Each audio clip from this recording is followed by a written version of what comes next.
So, I have question how to install this inside. I don't know exactly how I'm thinking. So, this looks like it's fit together somehow and must go inside. I don't know, is it necessarily to put it inside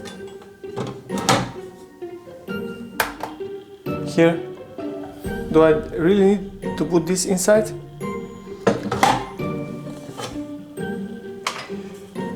Yeah, that's my question now. And if I put it inside, how should I put it? Because this it's like, I'm afraid just to leave it. And then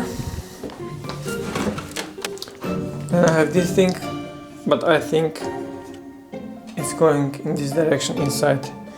I think there's no other way.